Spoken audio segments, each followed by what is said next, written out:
A'udzubillahiminasyaitonirrajim. Bismillahirrahmanirrahim. Assalamualaikum warahmatullahi wabarakatuh. Salam sejahtera. Okey, kita bersama lagi untuk bahagian ketiga dan bahagian terakhir dalam etika digital. Saya akan sambung lagi dua bahagian E lagi. Okey. Kita tengok slide.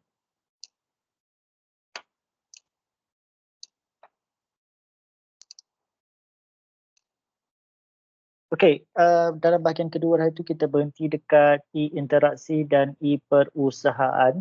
Hari ni kita sambung lagi dua, iaitu E-kesejahteraan dan E-kebertanggungjawaban. Okey, kita masuk ke E-sejahteraan dahulu. Okey. Okey, hujung timur dia saya tak nak baca yang ni. Saya terus pada pengenalan. Elemen ini membincangkan tentang isu-isu kesihatan dan keselamatan. Terutama sekali dalam pengendalian teknologi lah dalam komputer, penggunaan komputer macam mana. Langkah-langkah bagi mengurangkan risiko, memperkenalkan istilah-istilah dalam berkaitan seperti ketagihan komputer dan internet, ergonomi dan impak kepada alam sekitar, kesan daripada penggunaan komputer. Okey, dalam kesejahteraan adalah berkenaan dengan kesejahteraan fizikal dan fisiologi dalam teknologi. Kesejahteraan kita sendirilah dalam biologi tentang diri kita sendiri macam mana. Okey, apa maksudkan dengan ergonomik? Ergonomik adalah sains yang membantu manusia membina mesin dan peralatan komputer agar selesa dan mudah digunakan oleh pengguna. Okey.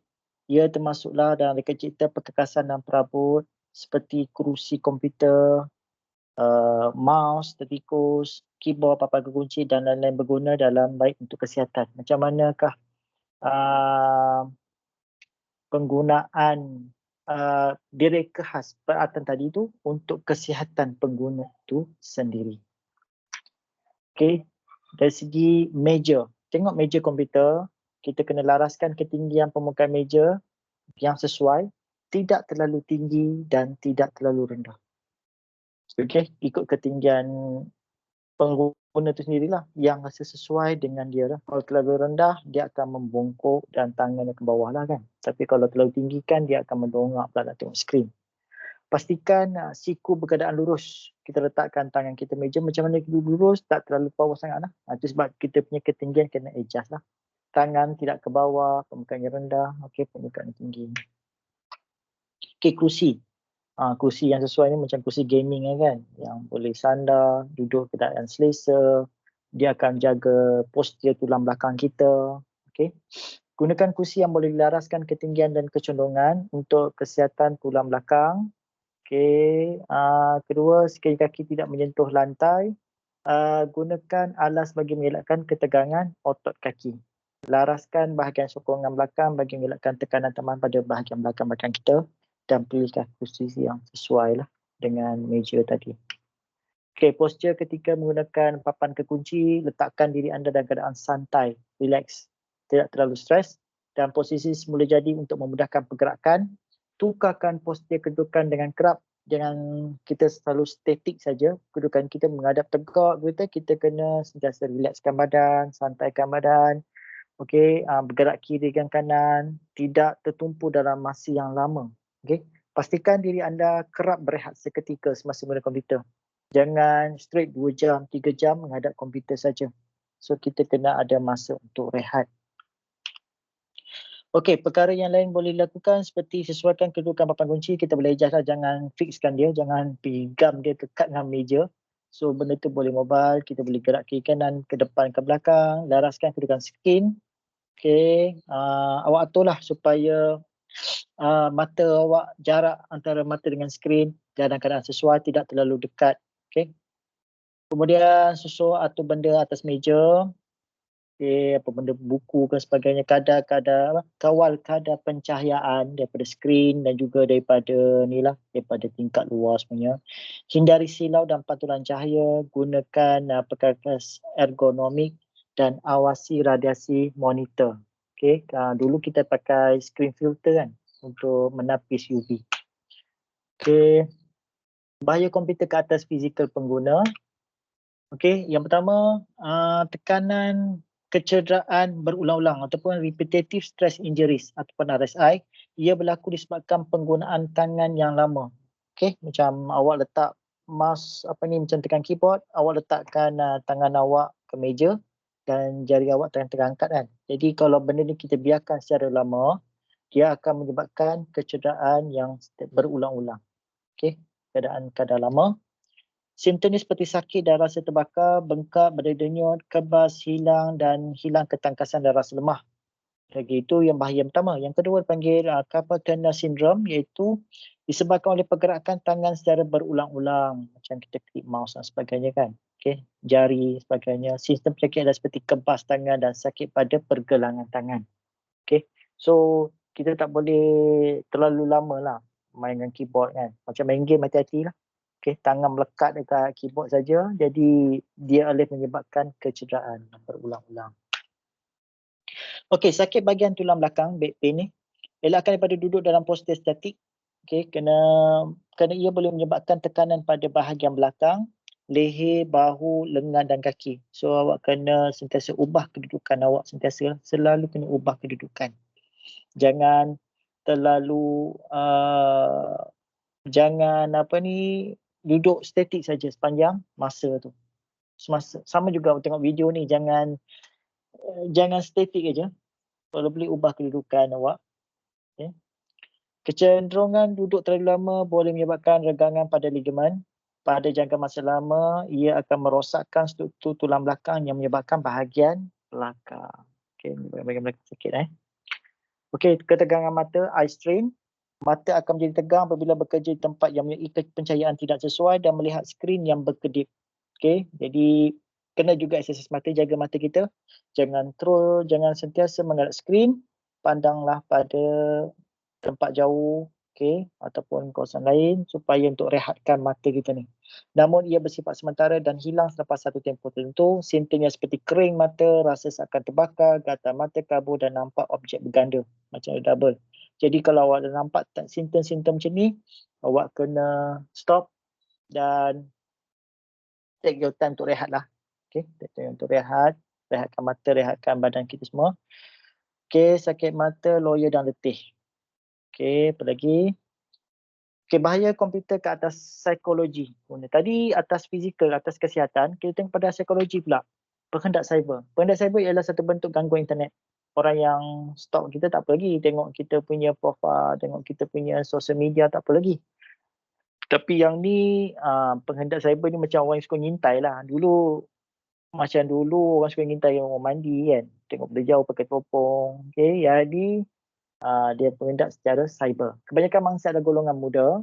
Okay, wanita, perempuan, muda semua ni ada penghendak ni. Jika aktiviti ini dilakukan dengan niat jahat, maka kini sebagai pemangsa atas talian ataupun online predators. Okay. Kriteria pemangsa dan talian ialah seperti golongan lelaki. Normal lelaki lah yang buat kerja-kerja macam ni. Pandai menggoda, suka pandai mengayat, suka sadistik dan mengamalkan seks rambang. Okay, inilah golongan-golongan pemangsa ataupun panggil online predators. Okay, pornografi. Pornografi ialah berkenaan dengan kandungan laman web yang lucah lah. Tidak sesuai untuk golongan dewasa. Tak sesuai untuk semua orang pun sebenarnya. Tak sesuai untuk semua orang atau kanak-kanak. Setengah agama menganggapnya sebagai dosa dan eksploitasi pada terhadap wanita. Okay, pornografi. Dalam masa yang sama, ia boleh merosakkan nilai moral sesuatu masyarakat. Okay, dan apabila benda ini tak terkawal, boleh mendorong seseorang untuk melakukan benda yang bersifat jenayah lah, seperti rogol, cabul dan sebagainya. Okay. Benda ni kalau tak dikawal lah. Kalau dia dah tengok benda-benda macam ni, dia tak boleh kawal. So dia akan melakukan perkara-perkara yang menyalahi undang-undang dan jenayah. Okey, apa lagi bahaya dia? Bahaya dia ialah seperti mengabaikan keluarga dan kawan-kawan. Bila dia telah terikat dengan komputer, dengan internet, dia boleh mengabaikan keluarga. Okey, dia boleh mengabaikan keluarga sebab dia menghabiskan masa berjam-jam untuk online game dan sebagainya. So dengan itu hubungan dia dengan keluarga akan terjejas, hubungan dia dengan kawan-kawan juga, hubungan sosial pun akan turut terjejas. Okay. Ini punya bahaya dia. Apa lagi? Seperti gangguan tidur. Okay, biasanya gamer-gamers ni kadang-kadang dia overnight. Okay, dia overnight sampai tengah malam berjaga main game ataupun terbabit dengan media sosial. So dia menyebabkan mereka ni kurang tidur dan selalu berjaga malam. Okay, dan boleh mewujudkan sifat negatif seperti kurang prestasi kerja. Okay, datang kerja lambat, masuk kelas lambat disebabkan benda-benda macam ni. Dan tidur pada masa yang tidak sepatutnya. Pukul 3 pagi, 4 pagi baru nak tidur. Waktu kelas pukul 8 memang lewat lah.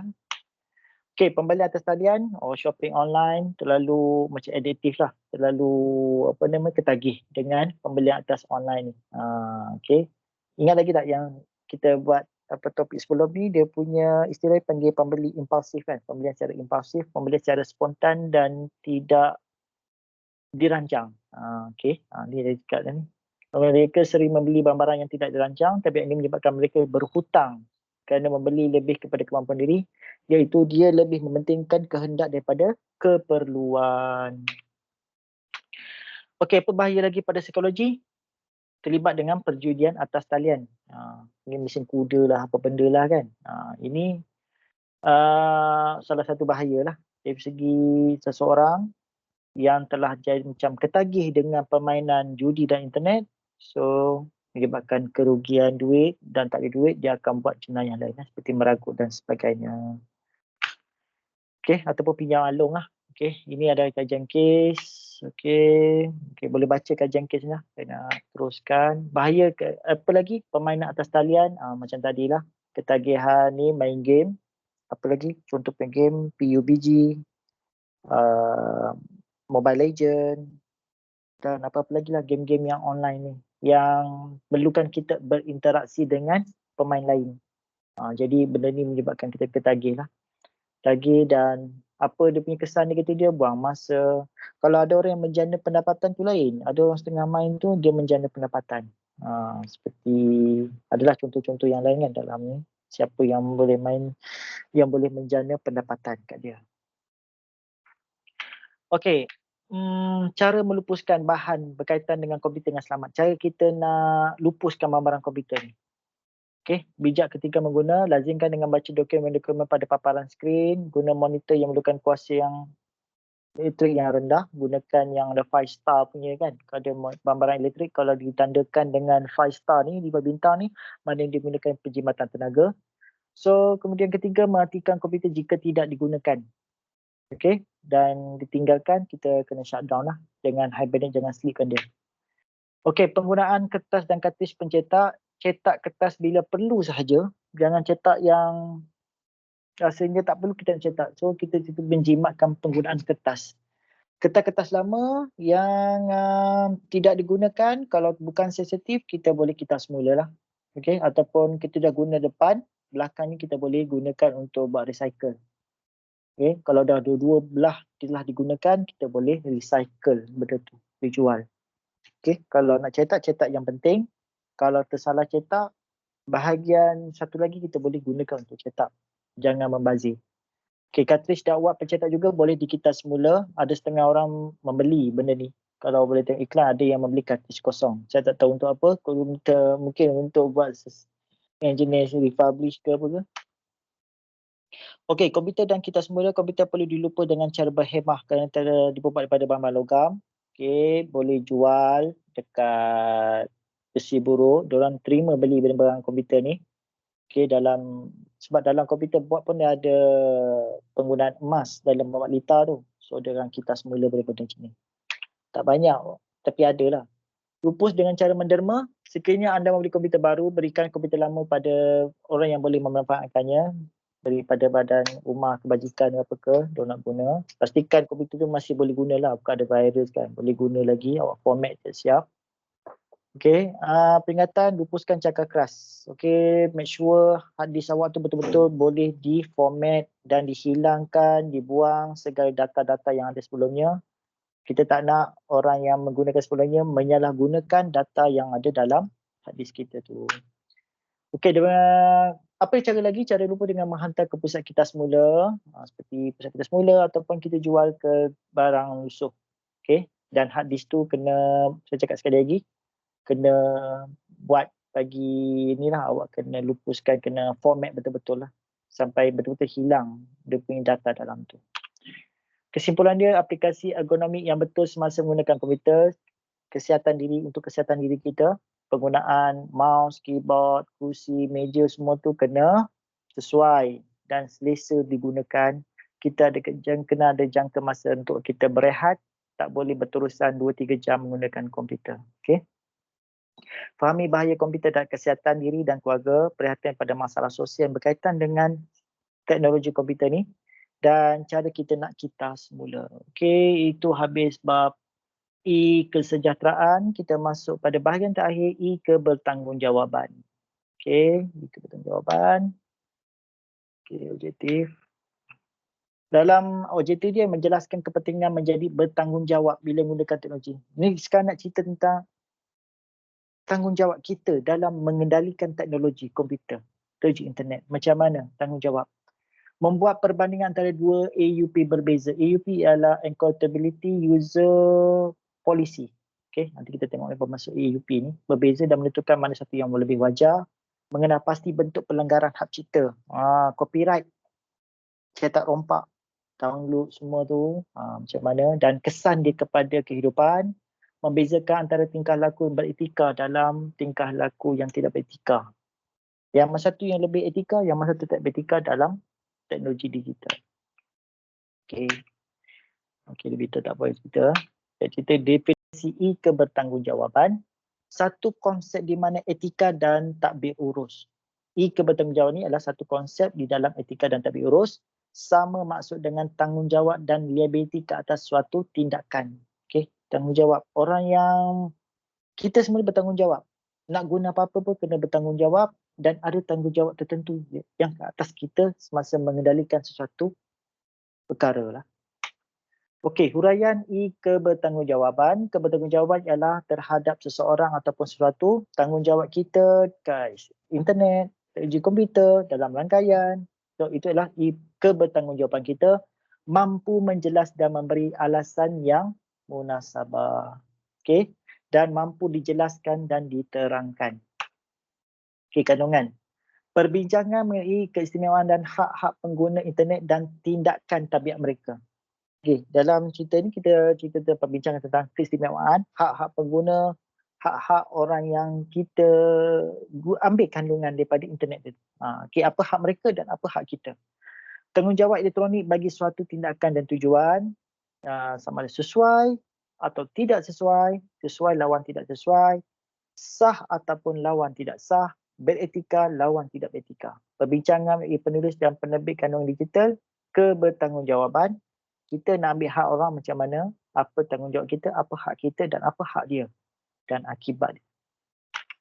Okey, kejap. Okey, dasar penggunaan boleh terima. Ni panggil AUP tadi tu. Acceptable Use Policy. Acceptable Use Policy, AUP, ataupun dasar penggunaan boleh terima. Dasar penggunaan boleh terima merupakan satu set peraturan yang dikenakan oleh pemilik atau pengurus suatu rangkaian, tapak web atau sistem komputer besar menghadkan penggunaan sesuatu tapak atau rangkaian tersebut. Admin, tanggungjawab dia create satu rule, satu peraturan dan orang yang bernaung di bawah dia, user dia, tertakluk kepada peraturan tersebut. Dia panggil acceptable use policy lah. Ada admin satu software katakan apa ke, yang ada orang ahli-ahli yang bernaung bawah dia, tertakluk kepada peraturan dia. Ia disediakan bagi satu perbadanan perniagaan universiti sekolah. Macam awak lah kan, awak guna akaun politeknik dalam Microsoft Teams sebagainya ni, Microsoft Office 365 dan sebagainya, awak tertakluk kepada admin poli. Awak boleh buat apa yang awak punya hak awak.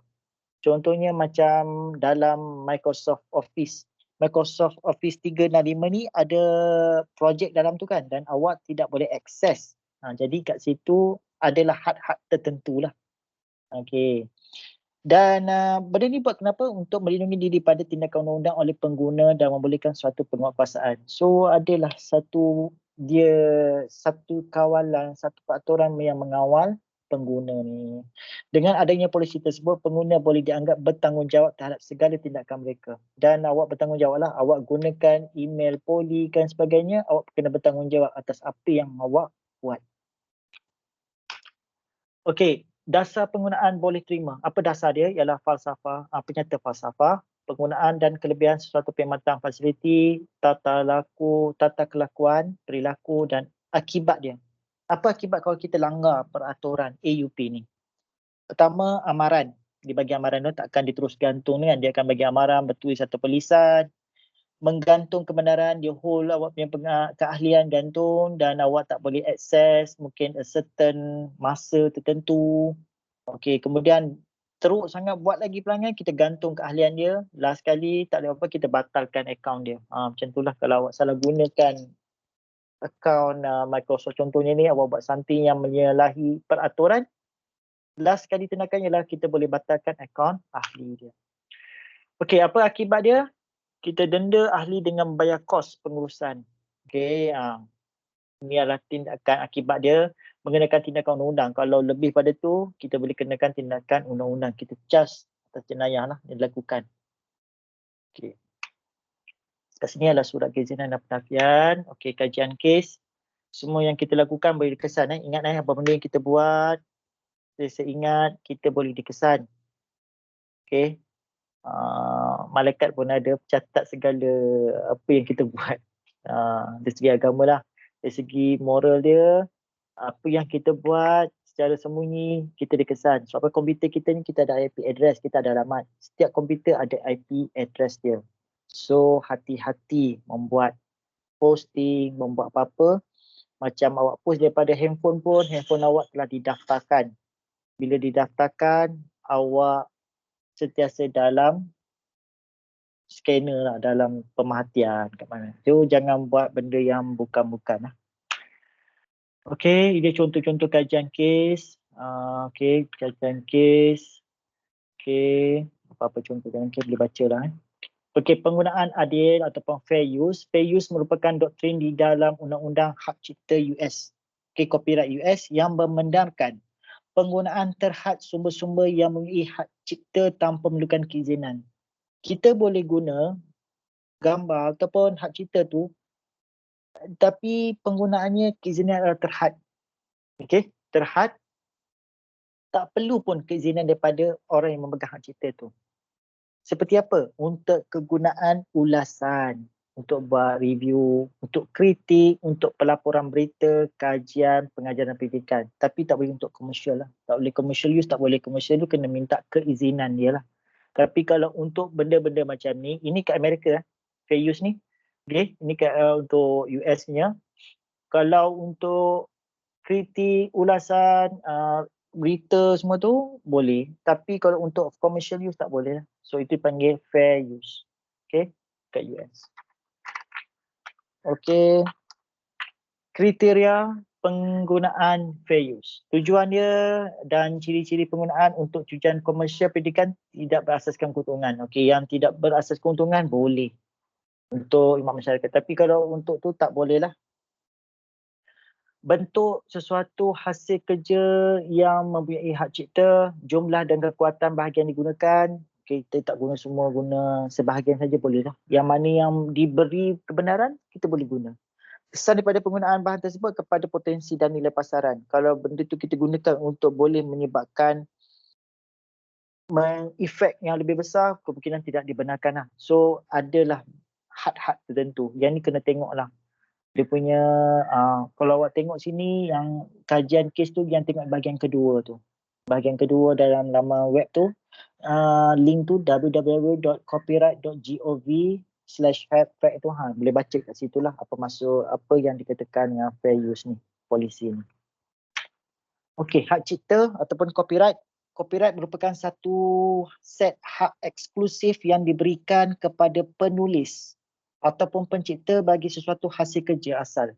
Termasuklah hak untuk menyalin, mengedar, mengadaptasi hasil kerja tersebut. Itulah hak cipta. Maknanya orang yang membuat dia dapat hak dia tu.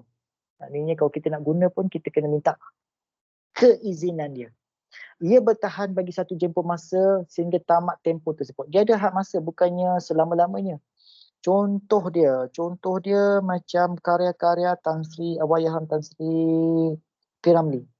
Okey, Tan Sri Dr. P. Ramlee, dia ada hak dia. Macam dia ikut pada tarikh kematian dia. 30 tahun daripada tarikh kematian dia, macam tu. Dan waris-waris dia pun dia ada hak lah. Dia daripada tarikh tu, 30 tahun kematian dia, waris dia akan dapat royalty. Tapi selepas pada, saya tak tahu undang-undang sekarang macam mana. Tapi dengan cerita macam tu lah. Berapa puluh tahun daripada kematian seseorang tu, maknanya berjalan dengan hak cipta dia. Daripada dia hidup sampailah tarikh kematian, 30 tahun kematian contoh dia.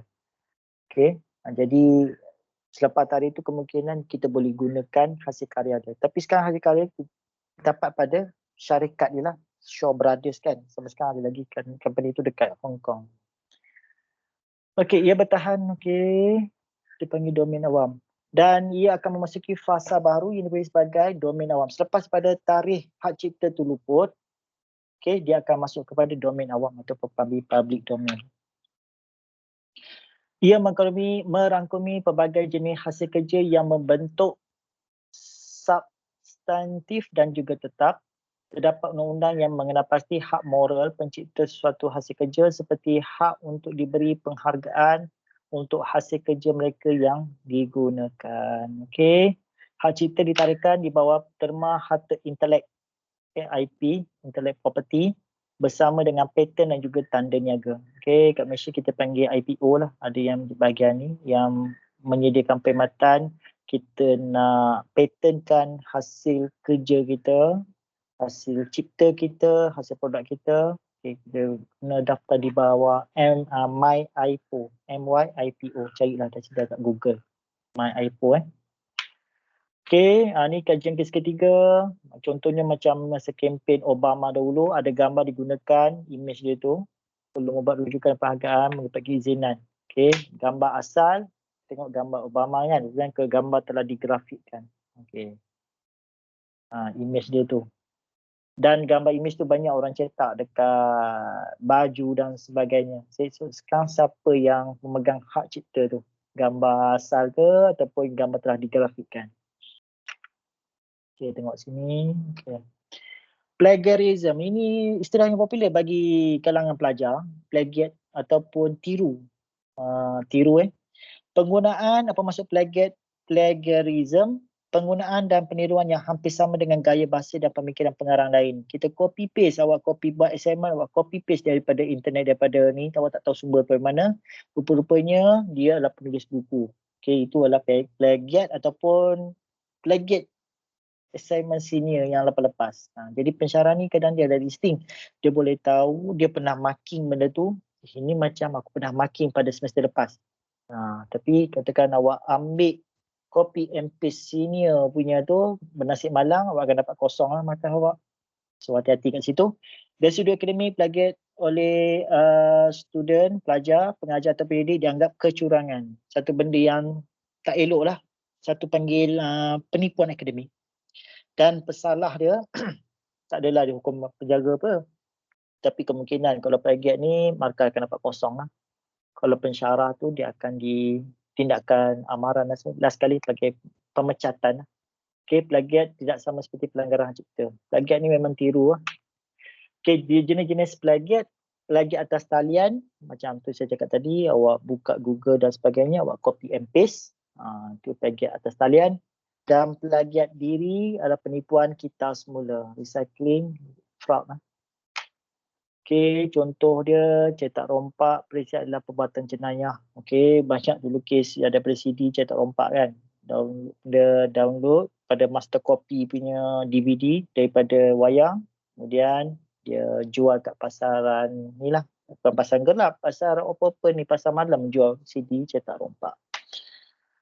Ia merupakan isu sedunia yang perlu ditangani melalui pendidikan. Macam ni lah saya nak jawab benda-benda macam ni. Kalau awak nak ikut, alhamdulillah. Kalau tak nak, awak nak teruskan jenayah-jenayah ni, maknanya itu atas diri sendiri. Atas kesedaran diri sendiri. Sentiasa semak maklumat anda.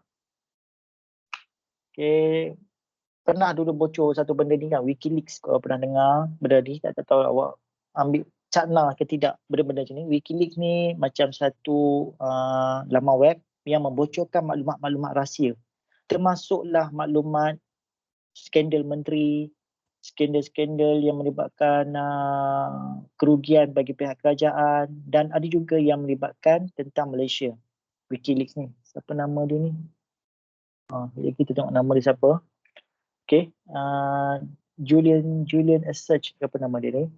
Dia ni yang satu macam Wikipedia maklumat, tapi Wikileaks ni dia membocorkan maklumat-maklumat penting.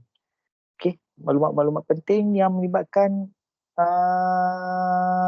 jenayah dan macam rasuah, okay, negara-negara.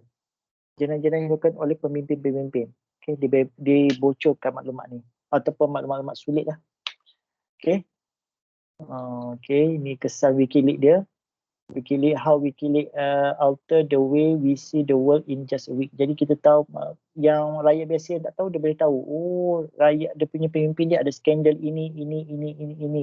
Dan negara ni bercadang nak buat ini ke atas negara ini. So dibocorkan dalam Wikileaks.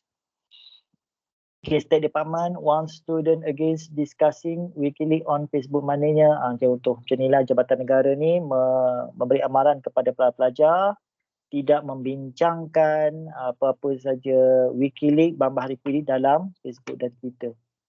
Kita tahun 2000 berapa ni? 2010. Cerita lama Okay. Julian Assange. Okay, nama dia ni yang buat founder Wikileaks tadi tu. Okay, tujuan baik. Dia tujuan baik lah sebenarnya. Tapi hasil dia tu membahayakan diri kebalik. Sampai dia mencari suaka politik. Awak carilah sendiri dalam Google. Apakah nasib dia ni? Saya tak pasti. Okay, Wikileaks founder ni.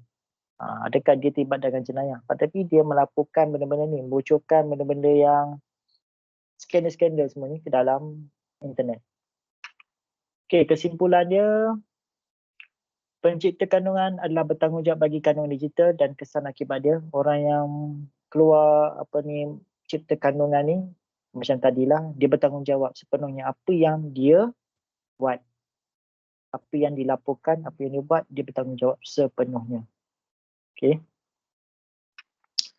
Okay, saya rasa cukup itu saja dahulu untuk topik E ni. Okay, kita dah sampai penghujung, 8E saya dah terangkan. Saya harap awak dapat tengok dan memahami. Kalau tak faham, boleh download nota daripada CDOS tu dan bacalah. Banyak-banyak benda yang saya skip. So, awak boleh ulang kaji balik. Sebab apa, dalam ujian teori test, digital etik ni memang ada soalan-soalan dia. Okay, jadi ada, dan saya nak awak betul-betul menguasai topik ni. Okay, untuk itu setakat ini saja kita punya kelas untuk digital etika. Saya sudahi dengan wabillahi taufiq wal hidayah. Wassalamualaikum warahmatullahi wabarakatuh. Salam sejahtera. Kita jumpa untuk topik yang seterusnya. Okay, baik.